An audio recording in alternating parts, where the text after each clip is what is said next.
आदरणीय प्रधानमंत्री मोदी जी के नेतृत्व में हमारी फाइनेंस मिनिस्टर निर्मला सीतारमण जी ने एक बहुत ही जबरदस्त इस प्रकार का बजट पेश किया है। विशेष रूप से इसको हमारे मध्यम वर्ग के लिए ड्रीम बजट कहा जा सकता है। ऐसा बजट उन्होंने पेश किया है, इसलिए मैं उन्हें बहुत बहुत बधाई देता हूं।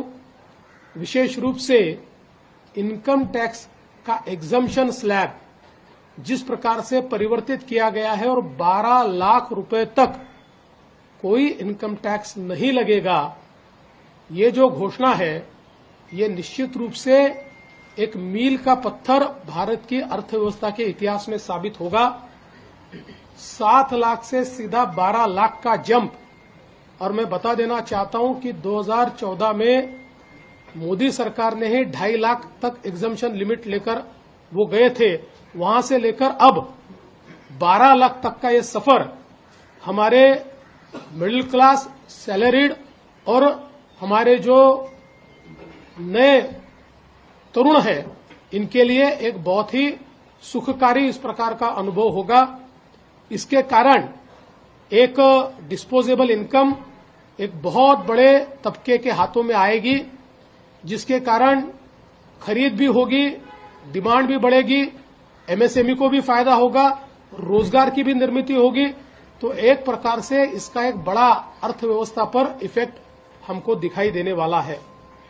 इसके साथ साथ जिस प्रकार से कृषि के क्षेत्र में अलग अलग योजनाओं को घोषित किया है, फिर 100 जिलों में जो नई कृषि की योजना हो, या फिर जो हमारे ऑयल सीड्स है, दलहन तिलहन है, इसके लिए एक नई योजना की घोषणा हो।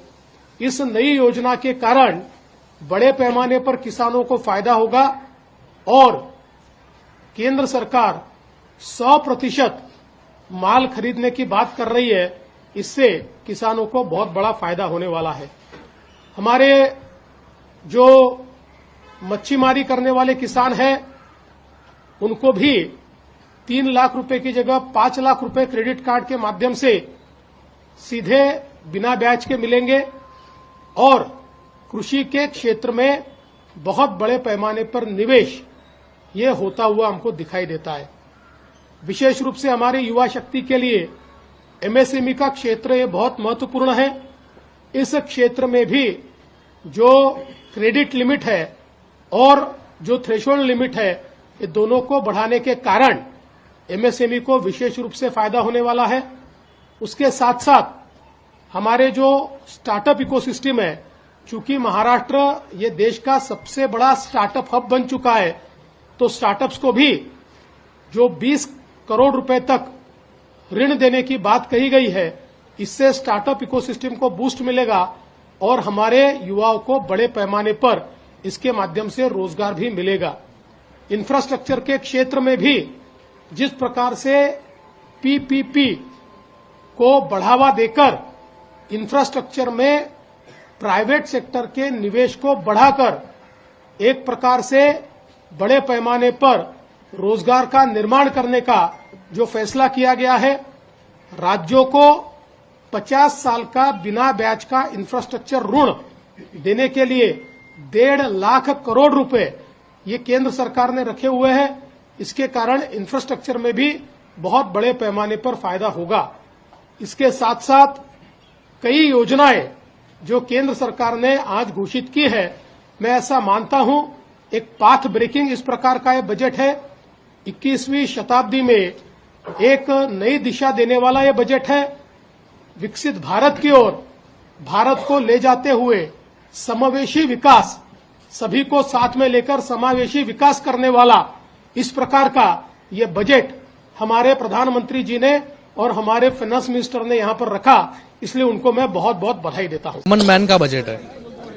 अभी तक सिर्फ आलोचना विरोधक कर रहे थे कि कॉमन मैन के लिए क्या है ये बजट में। आज कॉमन मैन के लिए पूरी तरीके से ये बजट दिया गया है। हर सेक्टर इसमें कवर किया गया है।